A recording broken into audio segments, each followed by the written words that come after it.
those systems of artificial intelligence that are seen unacceptable in the European Union shall become legally prohibited in the first weeks of 2025. This milestone could be used as a tool to focus our attention on other forms of trouble-free use of AI in Europe. For example, the product liability. The European Union recently introduced the Product Liability Directive, and this piece of legislation made it quite clear that AI systems could be legally and validly treated as potentially defective products, thus involving the product liability and engaging the liability of a business operator even without any fault on the part of the business operator. In order to successfully deal with this, it is recommended a specific attention to be paid throughout the whole lifespan of an AI model, especially at the design stage. At this very stage, the model, the AI model, including its internal and external components, need to be so structured so to eliminate or at least reasonably minimize the risks as a result of possible defects or damages caused on the market and on the part of a customer. These recommendations would cover also the learning capabilities of the model.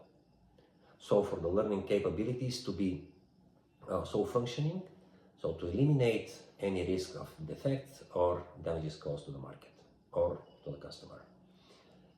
The next one would sound a bit easy, but still I think it's worth mentioning.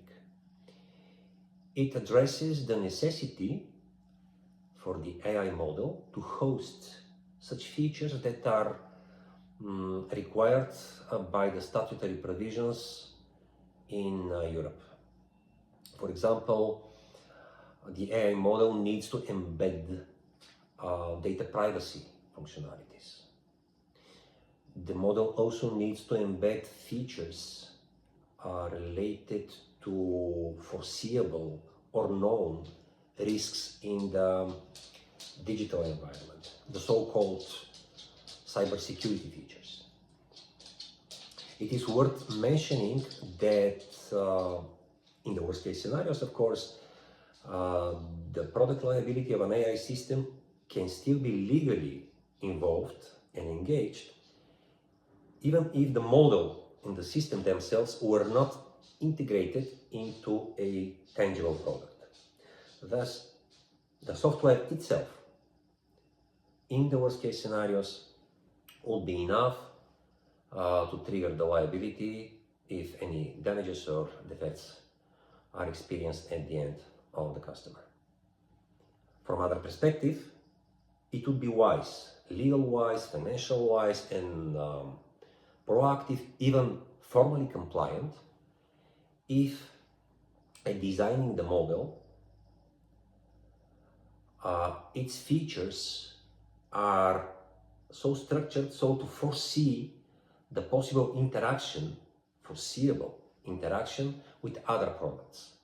This is advisable to be done at least for separation of liability in the mentioned worst case scenarios, because the European legislation is quite straightforward in this regard, providing for a joint shared liability of the AI supplier and the integrator in case of damages or defects. One more issue which is worth mentioning: all these scenarios would not apply to open source software to the extent this software was not commercialized. Due to all these scenarios, some of which strategic, other recommended, third ones worst case scenarios, it is necessary a attentive discussion and advice to be delivered. My name is Mitko Karushkov, and I'm a technology and transactional lawyer active throughout European Union.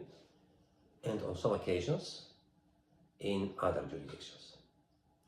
See you.